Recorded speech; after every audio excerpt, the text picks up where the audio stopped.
The following is a conversation on a topic that I find very interesting: finance. To be clear, this is a hobby project of mine, one that I enjoy learning about, but I am by no means an expert in this field. Over the last 10 years, I've spent considerable time speaking to individuals from many different backgrounds in the world of finance. And I believe we can make this world a better place if more people understood the economic engine that drives the planet.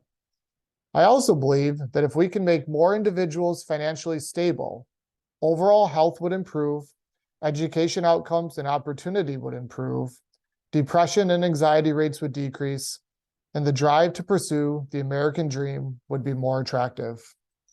The current system benefits those that understand it, so my hope is to break down a complicated topic into one that is digestible to all and provide a vision to those that struggle to see a positive future when it comes to financial stability. You are listening to the Co-Movement Gym podcast, where we inspire people to move and live courageously. If you are enjoying this content, please support our sponsors in the description. I thank each and every one of you for being on this journey with us. Now, please enjoy the show. Folks, listen up. I want to take a brief moment and thank our podcast show sponsors: Lombardi Chiropractic, Native Path Supplements, and Redmond Life. Lombardi Chiropractic has been my personal chiropractor for 10 years and has kept my body strong and healthy. Native Path Supplements are used by numerous co-movement clients and our coaching team here at the facility. I highly recommend that you try their chocolate collagen peptides.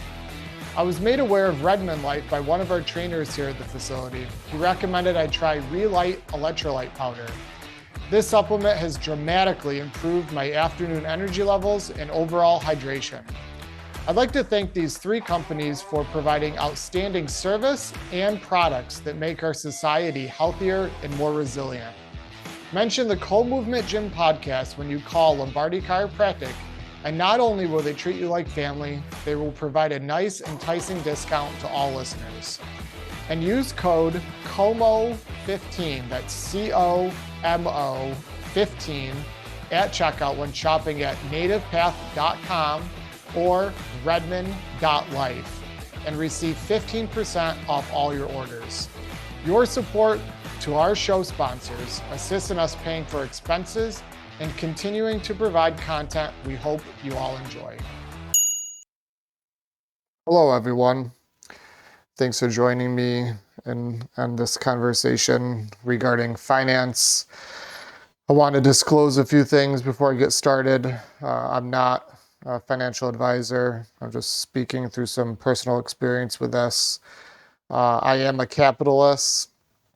I do believe in the free market system.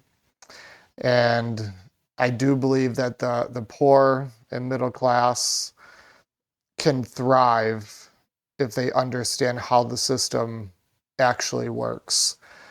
And so this presentation I've been working on for quite some time, more or less as a hobby, but I feel inclined to share this information with you. I'm going to break it down into three sections. Section 1 will be building the problem.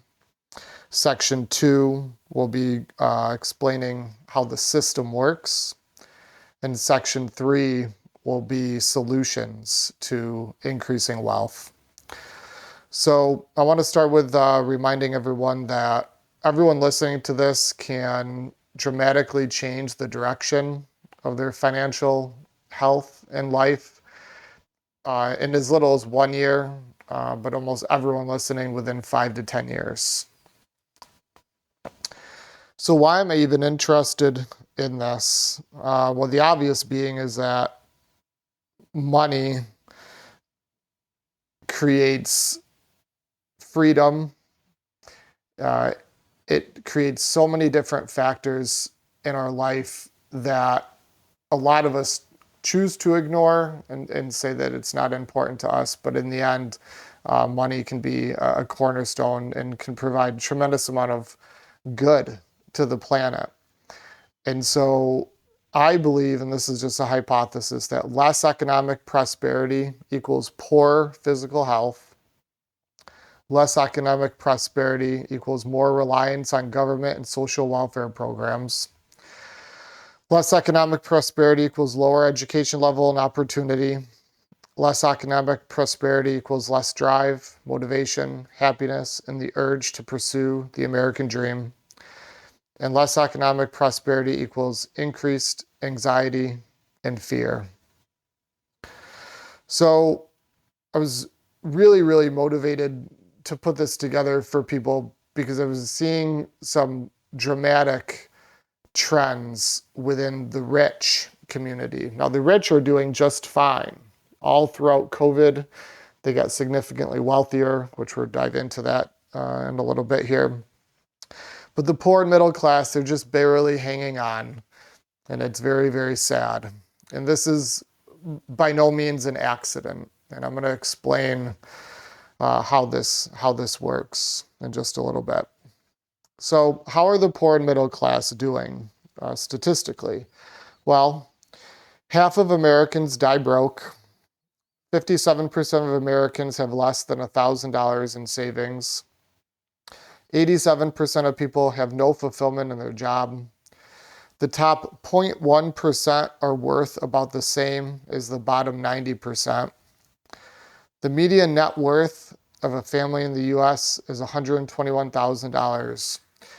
For the top 1%, it's $11 million. 42% of Americans say money negatively affects their mental health. Average student loan debt is around $40,000. The average person has $5,500 in negative equity with their car. The average new car payment is $700 per month. An average credit card debt is $6,194. When we look at U.S. wealth distribution, the poorest 20% of people own 0.1% of wealth. The working poor own 0.2%. Middle America owns 4%. The upper class owns 11.1%. And the wealthiest 20% of Americans own 84.6%. The top 1% captured nearly twice as much new wealth as the rest of the world over the last 2 years. And this was written just in January 16th, 2023. And I'll say it again, the top 1% captured nearly twice as much new wealth as the rest of the world over the last 2 years. Americans' paychecks are bigger than 40 years ago, but their purchasing power has hardly budged. Purchasing power meaning the amount of stuff that your dollars can buy. The share of young adults living with parents rises to levels not seen since the Great Depression. We'll take the year 1970, for example, here. I'm looking at a chart. 31% of 18 to 29-year-olds were living with a parent. Right now, it's at 52%, nearly double. How long does it take to save a house currently? In 1970, again, just as a reference point, it was 2.4 years of saving on an average income, which was required to buy an average house. So 2.4 years saving an average income.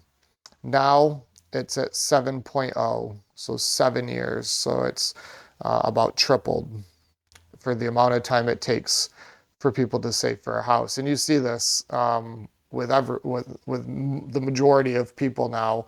They either say that they will never own a house, they need to rent, they can't save for a down payment and whatnot. It's just not feasible anymore for most people. Dual working spouses. 47% of people couples were both working in 1970. Now it is 66%. Both spouses have to work to pay the bills. The personal savings rate since 1970 has decreased 3 times. So it was about 15% savings rate in 1970, and now it's at about 5%. The national debt in 1930 was about $16 billion. Currently, we're approaching $32 trillion. Let me remind everyone listening that um, this is the government managing your hard-earned uh, tax-paying dollars, and that's the kind of job that they're doing with it. If that was you were giving that to an investor, Vanguard, or someone, you would be quite disappointed with how they're managing your funds. Inflation since 1913 being at 0%, we now are accumulating nearly 3,000% inflation since 1913, meaning that your dollars are buying even less and less stuff, significantly less stuff, 3,000% less stuff since 1913, i.e., for example, your dollars have significantly less purchasing power now. This is just a random thing because I'm correlating this somewhat to health also, but the growth of physicians and administrators since 1970 to 2009 has increased nearly 2,500%. The global production of vegetable oil, again, how this is correlated to money, I'm seeing this as the poor, the middle class, and lower class are, the sicker they are. And with vegetable oil, it has increased since 1909 being nearly 0% production of vegetable oil, or let's see here, million metric tons. Okay, so 0 million metric tons in 1909 to now in 2019, which is this chart, it's at 210 million metric tons of vegetable oil. And as a result, look where we are as a nation from a health perspective. Trends in obesity among children and adolescents. We have quadrupled the rate of obesity since 1970. So again, to circle back, especially on those last two, and I want to just really set the framework here. My hypothesis is if we can make the poor and middle class prosper, you will have a better world, a cleaner environment, better physical, emotional, and mental health. And we can bring the American dream back to life. But unless the poor and middle class understand how the system works and viable solutions to change their life, these numbers will continue to get much worse with time. So money, what is money? I'll just break this down very simply. We started with a bartering system way back in the day, right? Give me 10 chickens and I'll give you a mule. That worked for a period of time. After bartering, then we used precious metals as a form of currency. So you give me a chunk of silver and I'll give you 10 chickens. That was very hard to measure, right? Weighing it, the validity of the quality of the metal and whatnot. So that phased out.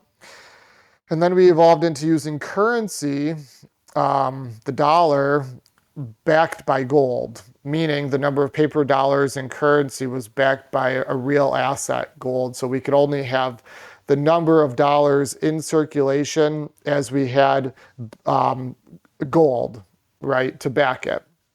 So being that we understood at that time that our dollar bills were essentially just paper, but they did have value because they were backed by gold, a real asset. Now, this is our current model, for now at least, paper currency, they call it fiat currency, as of 1971 is no longer backed by anything but our imagination. 1971 is when the dollar came off the gold standard. For people interested, I'd highly recommend looking into that.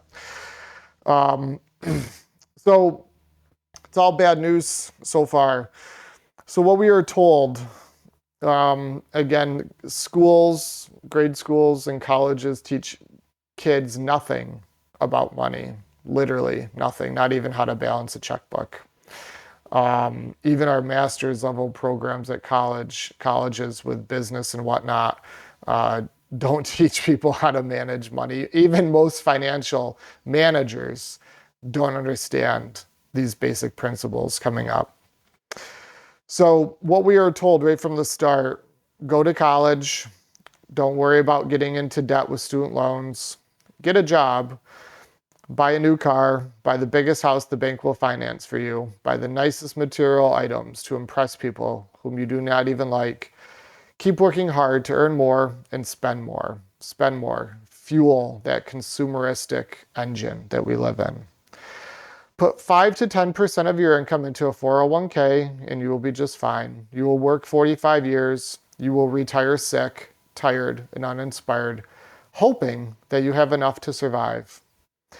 Now, wealthy families create plans for generational wealth versus the 99% spend all the rest on everyday expenses, unnecessary leisure, and healthcare. So, how does this system work?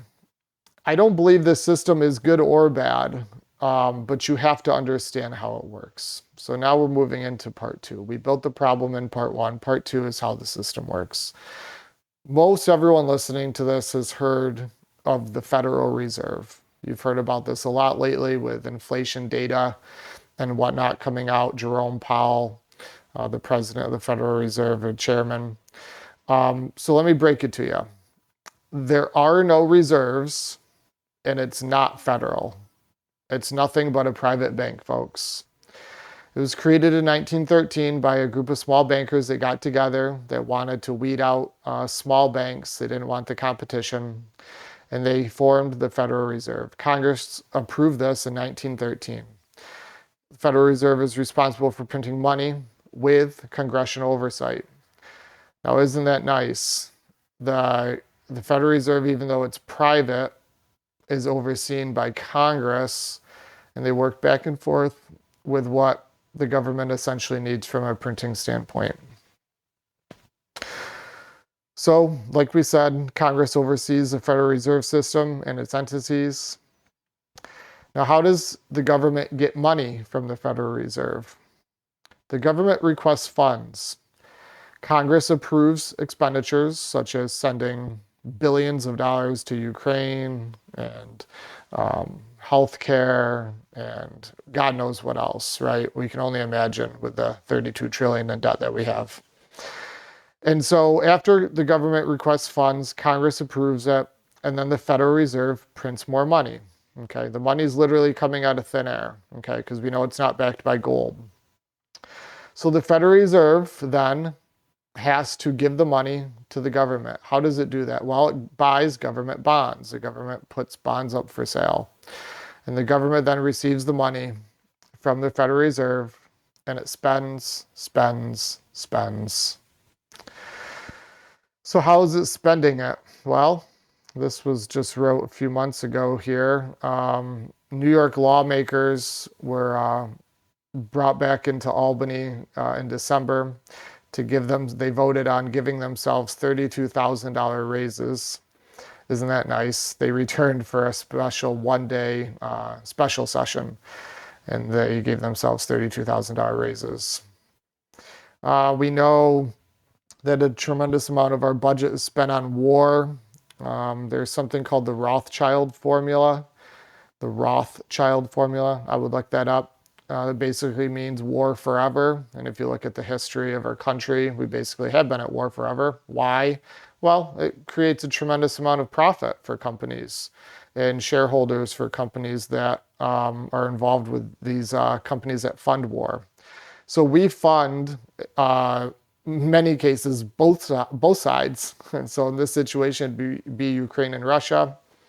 Why? Well, war equals increased economic activity. More profits for banks and shareholders. It destroy industry in a city with war. It fixes the city with new loans. So if we go on and blow up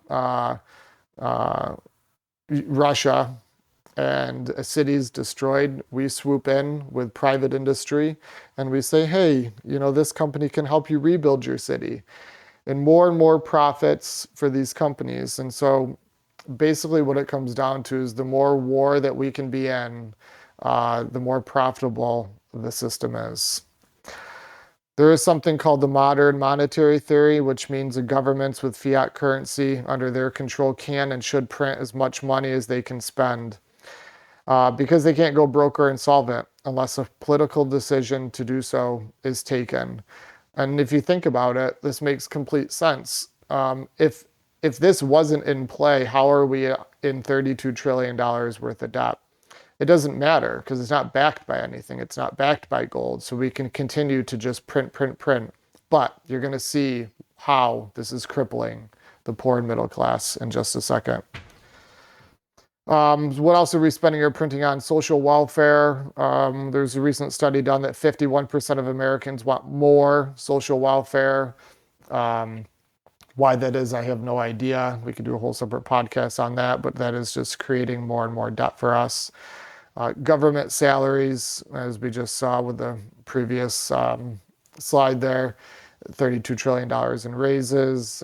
It's just absurd what they're voting in for themselves. And it boosts economic spending.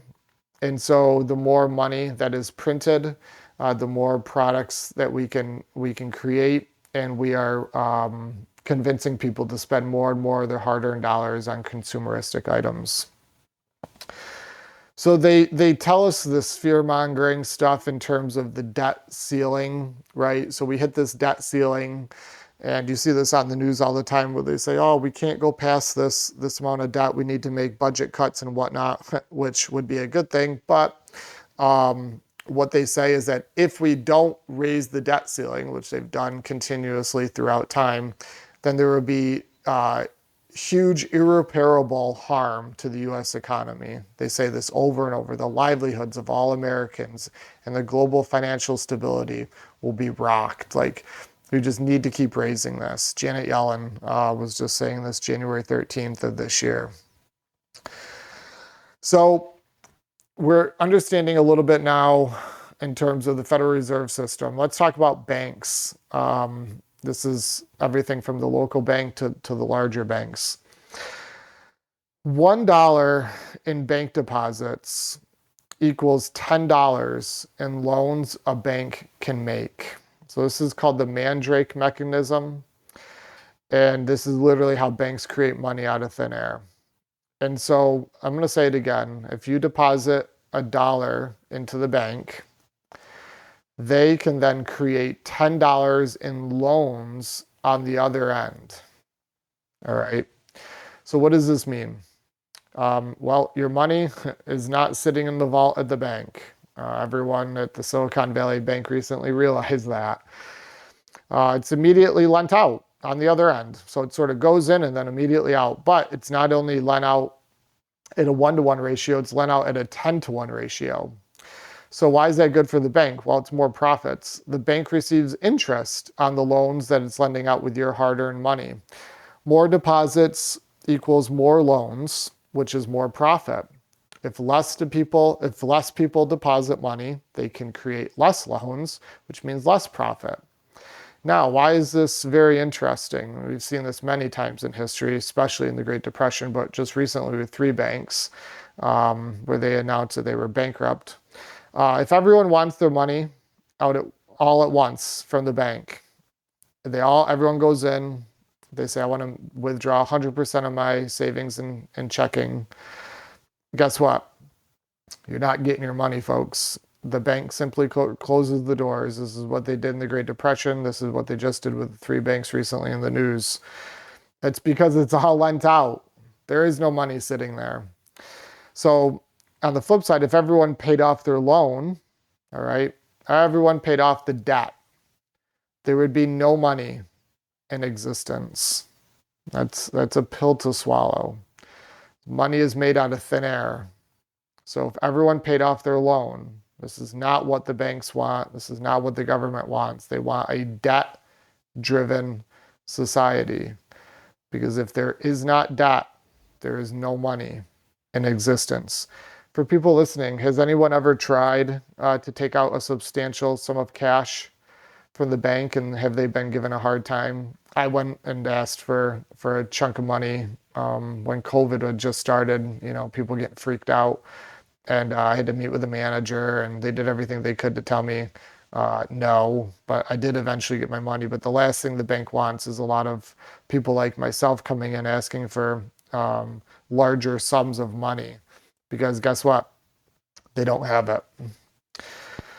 Now, I'm going to read here. This was in 1941. The Federal Reserve Governor Marina Eccles had this exchange with a Congressman, Wright Patman, regarding how the Fed got money to purchase $2 billion in government bonds in 1933. This is just a random conversation I had found. Eccles said, "We created it." Patman asked, "Out of what?" Eccles said, "Out of the right to issue credit money."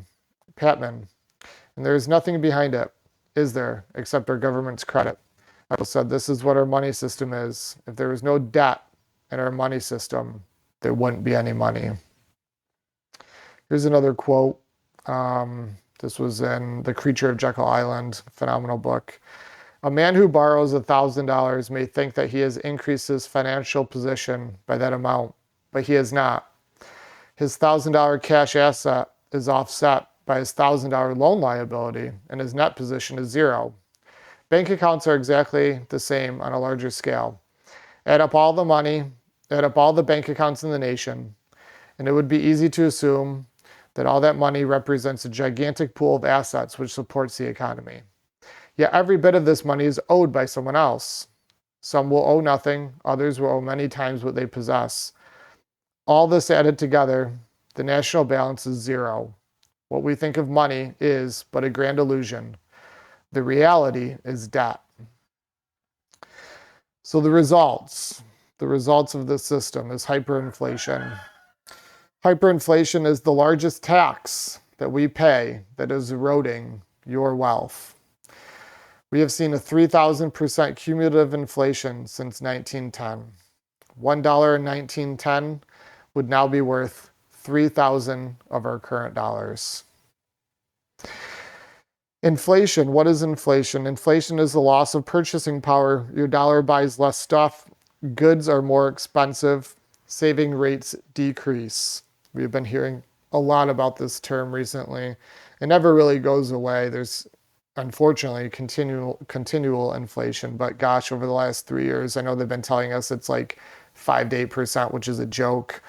I think now they exempt in the inflation definition utilities, fuel, and living expenses, which are the 3 categories that increase the most. But anyways, when inflation goes up, again, you have loss of purchasing power. Your dollar buys less stuff. This is the reason why 50% of Americans are broke and retire with nothing. So let's take a look here at how inflation affects your retirement plan. The average contribution to a retirement plan is 7.3% of your income.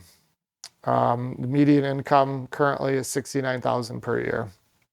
That means $5,000 per year saved to retirement. And let's say you get a 7% return for 35 years, you have $690,000.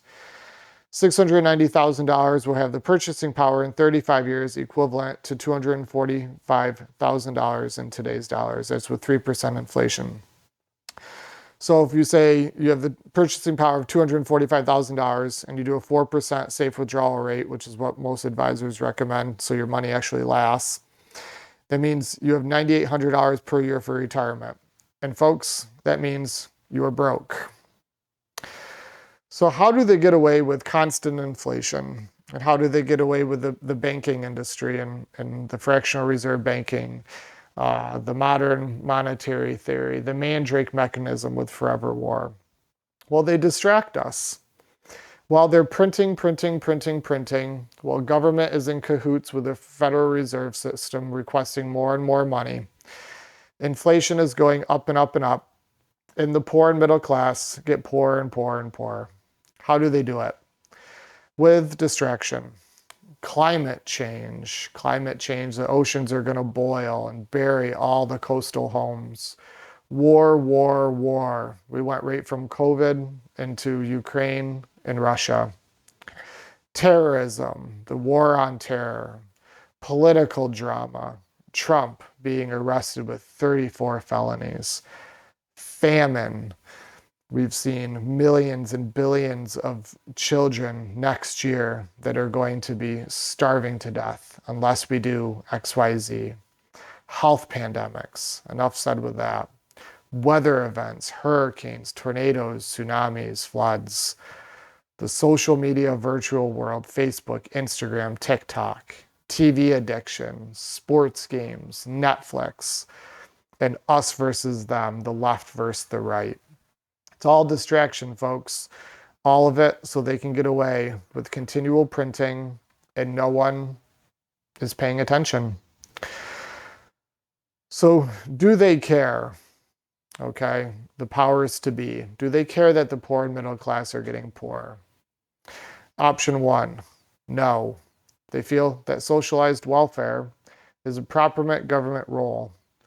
So the more, the better. Hence, print, print, print, tax, tax, tax. The government sees no problem with increasing social welfare with your hard-earned tax dollars. Option two of do they care? No.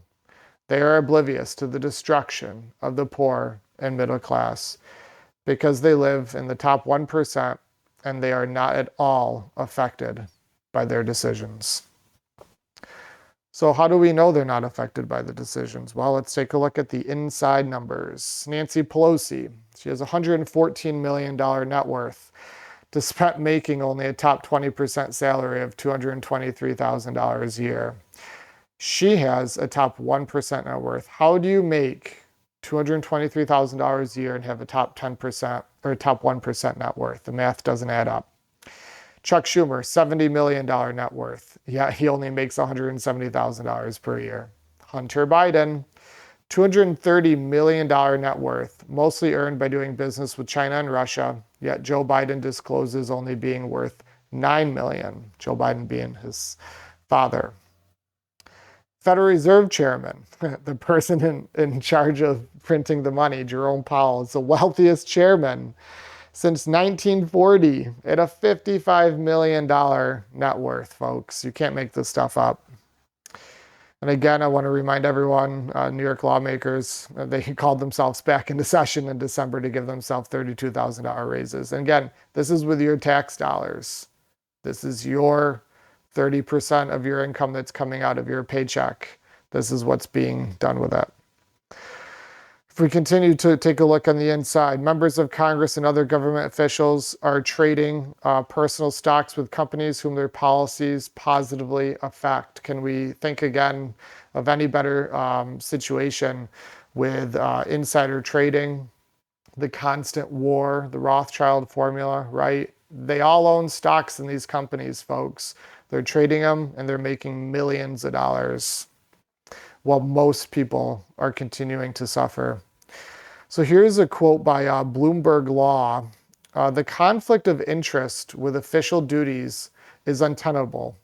It is a crime, potentially a felony, for a federal officer who is not an elected official to participate in any government matter that has the direct and predictable effect of a financial interest of the official or a spouse of the official. But Congress, when it passed this law, exempted itself, the president and the vice president. This is hypocrisy, to say the least. Pretty interesting, folks, that these people, the big decision makers controlling the lives of millions of people, can be working with these private companies on the side, while these policymakers are in charge of making policy that either benefits or hurts these private companies. And in most situations, they're making policy that benefits them because it benefits themselves. So before we get to the solutions, which does have a positive, very, very, very positive ending, what are the doomsday future scenarios if we continue on the current trajectory? And the vast majority of these numbers are continuing to get worse. So what would that look like? Well, you're going to be paying 40% And federal taxes, this would be even for the middle class, not just the rich. 40% of your paycheck will go to federal taxes. 20% is going to go to state, county, and local taxes. So it's going to be 60% of your income to taxes. And then whatever is left, inflation is just going to feed on that. We spend more than half of each year working for the government. Think about that. You work 40, 50, 60 hours a week, a time away from your family and kids. And over half that is just simply giving it back to these tyrants. Young couples have a lower standard of living than their parents. We're seeing that now in many situations. The American dream is dead for most of these young couples. The net worth of the middle class is falling. It's just not keeping up with inflation. Percentage of people who own homes drops dramatically. There was just an article in the Epoch Times showing that this is one of the largest epidemics right now, is people that can't afford housing. They can't afford to buy, and in many cases, they can't even afford to rent. Leisure time is minimal. Why? Because you're working 2-3 jobs just to make it. Number of people living in poverty rises. 90% of Americans are broke at the age of 65. The central bank digital currency is in full force, and your spending is controlled by government oversight committees. People listening, if you don't know what central bank digital currency is, I highly recommend looking into it today. It's coming. It's being tested right now with a program called the Fed Now. It's in China. It's basically going to be a digital dollar, which will eventually get rid of the paper fiat currency, the dollar, in its entirety. And it's going to give the government complete control of how you spend your money. And this isn't a conspiracy theory. It's well known at this point. And again, the doomsday future scenario, there's going to be no more small farms. There would be 25% unemployment, and obesity is going to hit 90%. Recent study just showed that by 2030, it'll be 70% obesity. So we're well on that trajectory. Why? Because the poor and middle class are getting poorer each day, and you should be upset about that. So let's move on to part 3, solutions. This is huge. Take notes on this. You can re-listen to this. I know there's a tremendous amount of information in this talk, and there's going to be even more here to finish up. But the nice thing is with podcasts, you can re-listen, take notes, and put into action. So any extra cash flow for people, this should be taught in every school possible, or all of school education for kids. Extra cash flow should go towards assets that appreciate in value and cash flow. I'll say that again. Any extra money you have goes towards purchasing assets that go up in value over time. Think about a piece of land or a house, gold even, and cash flow. So cash flow is the bonus. So let's say you buy a house. In 20 years from now, that house will be worth more, but the house is paying you rent and providing cash flow. You're going to take that extra cash flow from the asset that you bought. Let's take a house, for example. And you're going to purchase more assets that appreciate in value and cash flow. Rinse and repeat over and over. You can tattoo this on your forehead. Any extra money you have, you're going to buy assets, not liabilities. Boats, jet skis, snowmobiles, dirt bikes, new vehicles. Those are liabilities. You're going to buy assets, things that go up in value over time, and cash flow. You're going to take that cash flow, that extra money coming in off, I'm just using a rental unit, for example. Let's say you have a single family home and you profit $300 a month. You're going to take that $300 a month and go buy more assets that appreciate in value and cash flow, and keep repeating this. Again, number 2 for solutions, decrease personal expenses and increase savings rate to 50% or more. This is doable, folks. The vast majority of people blow a tremendous amount of money. That's why they're saving 5% of their income, which is what I said earlier. That's the average savings rate right now. You will never, never get ahead with that. You need to decrease personal expenses and increase your savings rate. Folks, if you increase your savings rate, you can go back to the prior recommendation. Purchase assets with that new savings that appreciate in value and cash flow. You need to eliminate all bad debt as soon as possible using Dave Ramsey's debt snowball. You need to pay off the smallest debt first, roll that payment into your next smallest debt, and you accumulate your payments your debts that you slowly pay off. You take those payments and you keep rolling them and rolling them and rolling them until all your debt is gone.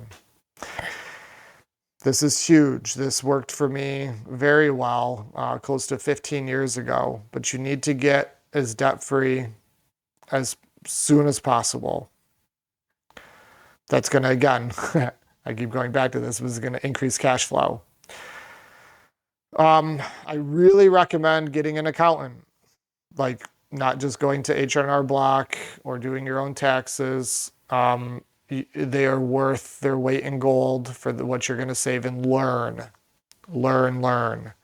You need to understand tax law. I said this before, but you're spending 35% of your hard-earned money feeding the dragon. How are they spending that money? $32 trillion in debt and getting worse. Taxes go up. Social welfare goes up.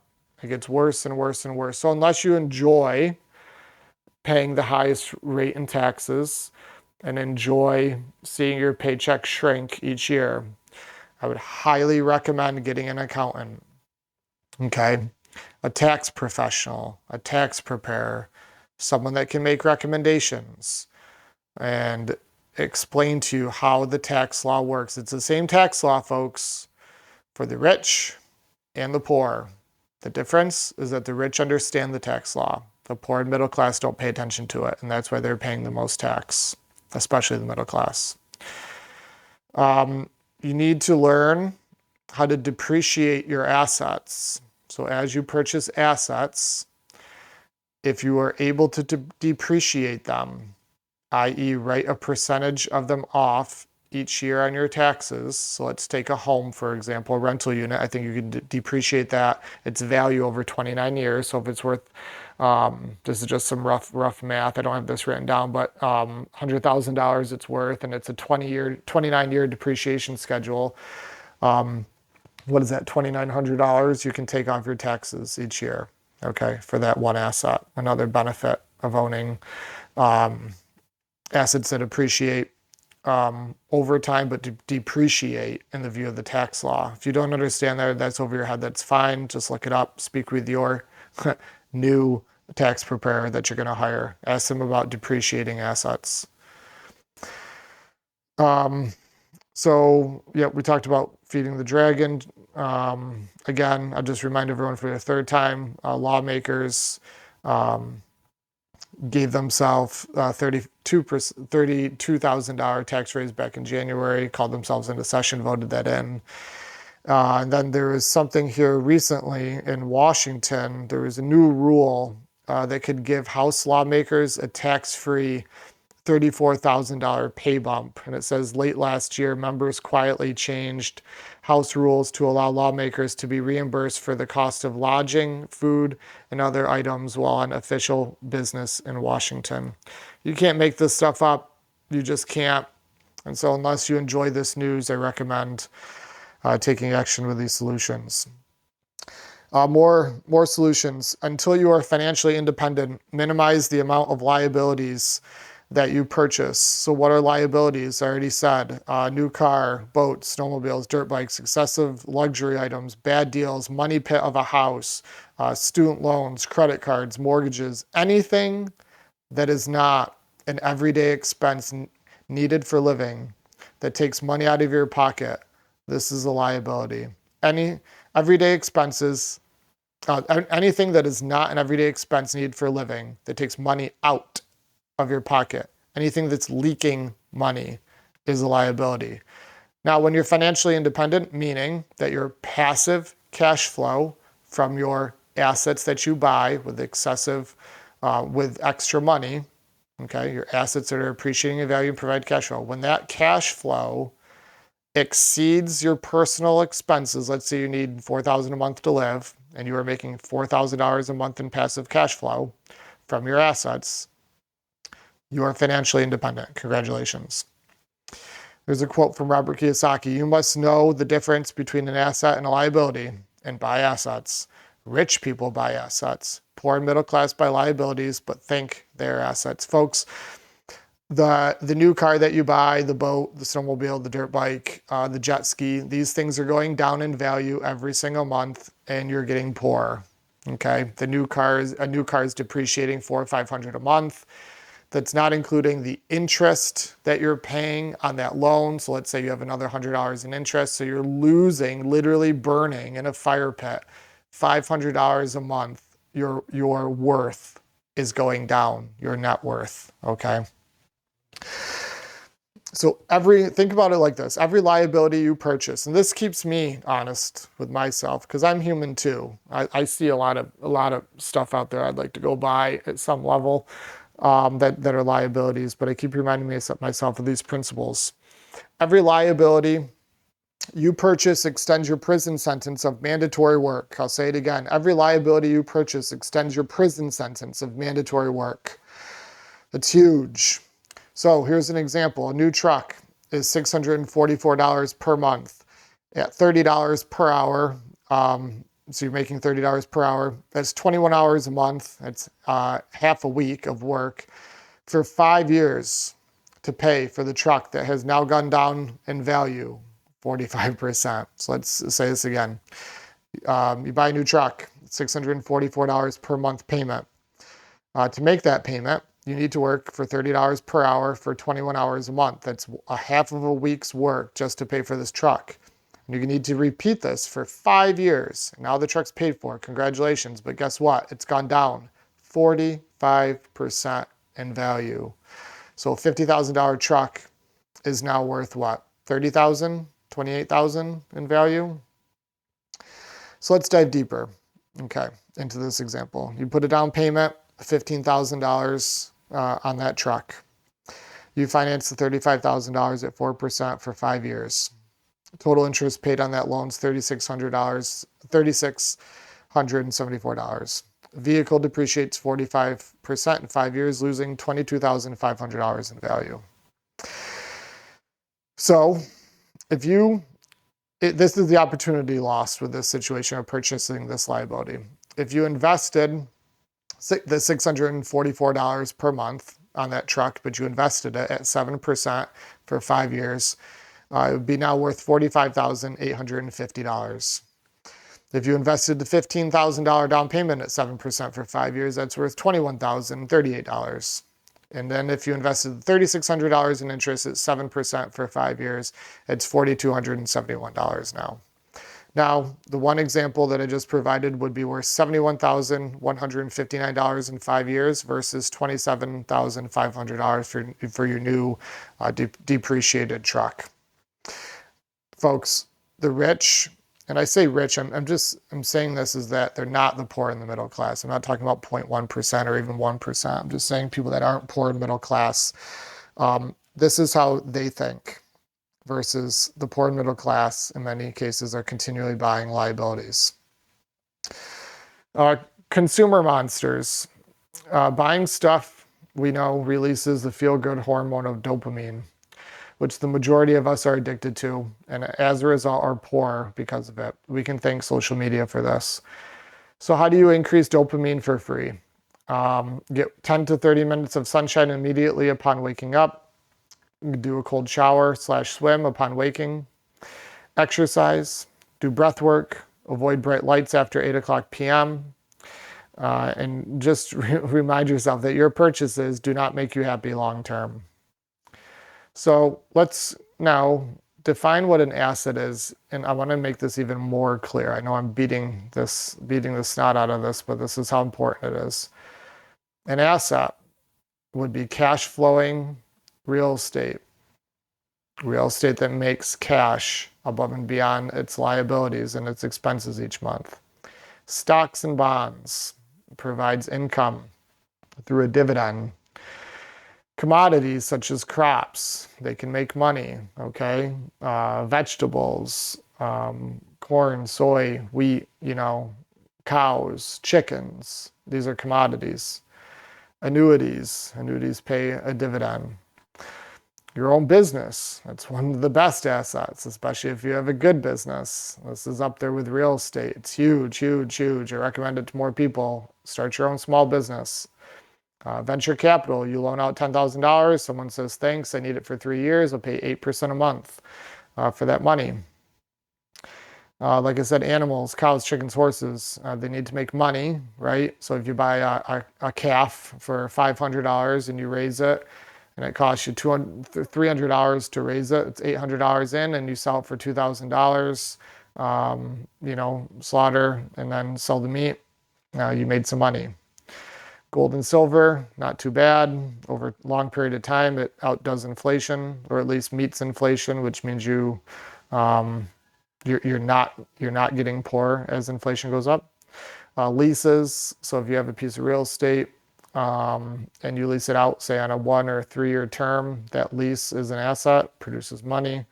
Artwork and collectibles, I don't understand much about this, but it's definitely a very, very good column in the asset category if you buy the right art and the right collectibles. All marketing and media encourages material consumption of liabilities. I'm going to say it again. All marketing and media encourages material consumption of liabilities. How many commercials out there do you see encouraging people to buy assets? None. How much conversation in the schools do you see about teaching people about purchasing assets? None.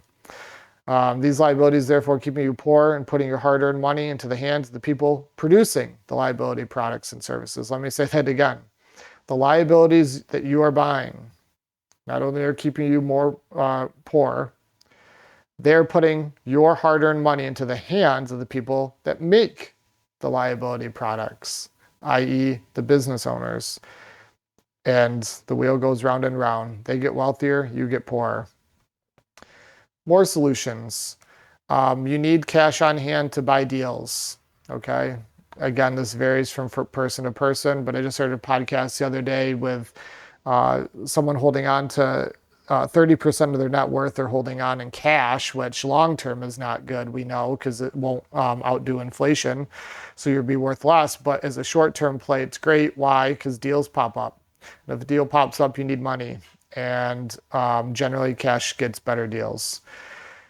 You need to get creative finding deals. How do you do that? I'll just give you an example with buying land. Drive by a piece of land. You say, well, it's a nice piece of land. I like it. Stop by, knock on the door, talk to the owner. Get to know these people. Houses, same thing.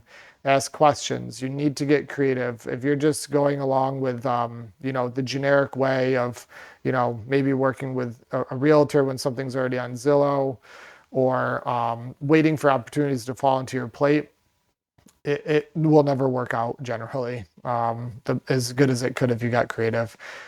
I recommend maximizing pre-tax 401k contribution. Earlier the better, especially for people that don't really want to dive into other categories, asset categories. I would just start contributing to your 401k as soon as possible. There are many, many, many better ways to get wealthy, I believe. But if that's what you're comfortable with, there's nothing wrong with it. Maximize IRA contribution for kids when they get their working papers. This is really big. If you start contributing for your kid, when they're born, let's say they're 0 or 1 year old, and you're just small amounts, right? This adds up significantly over time for that kid. And then teach your kids about money. We do something called share, save, spend. So if they make let's say $9, we'll make it easy, $9. They put $3 in share with other people and donate, save $3, and they spend $3 for themselves. So only $3 of that is going out the window. They're saving, putting $3 to work for them, and then sharing and contributing back and helping other people. I recommend working a second job to increase cash flow, especially until you start to get your debt paid off, decrease expenses, and you start to get ahead of the train a little bit. You got to just freaking work. There is no really easy way around it. If you want to work 20 hours a week, and you're not where you want to be financially, I hate to break it to you, but you just got to work more. Start a business this will definitely increase cash flow, reduce taxes paid with proper accounting. So what I mean, if you start a business, even part-time business, makes you an extra $3,000 a month. Now you have $3,000 a month cash flow that you didn't have before. And then if you, again, take the advice of working with an accountant or a tax professional, you're going to understand how having a business can reduce the amount of taxes that you pay, potentially, depending on your business. So what I mean, home office deductions, mileage, etc. So this is not a solution. And we hear this a lot of times by our Marxist friends and people that like socialism. Increase taxes on the rich. Folks, I hate to break it to you, it's never going to work, and it never has, never will. They understand the tax law the best and will continue to win at all costs. So some people might say, oh my God, that sounds so bad. They're so bad. It's the same rules, folks. So you decide where you want to play. Okay, you can play in that arena or you can choose not to. Increase social welfare. This, again, not a solution. This will slowly lead to government independence, crush the American dream, crush personal drive, and eventually lead to a socialist country and Marxist ideology. I won't get into that. The majority of you listening understand where I'm going with that. It doesn't work. It doesn't work. It doesn't work. It doesn't work. I stated the quote earlier that 51% of people want increased social welfare, so we can see where this overall mindset of the country is going. I recommend being part of the 49%. More solutions. Educate children on how money works. You can have them listen to this podcast. If it's too much over their head, just start with some basic concepts from it. Educate our children on finding their hidden genius in life. Don't just get a job, folks. Teach them to get something that they love. Okay, something that they love, creating value for people, the planet, or animals. If you create value, wealth comes. Educate children on becoming entrepreneurs. Schools are teaching kids just to go to college and get a job, listen to directions and get the promotion and don't question anything. I don't agree with that.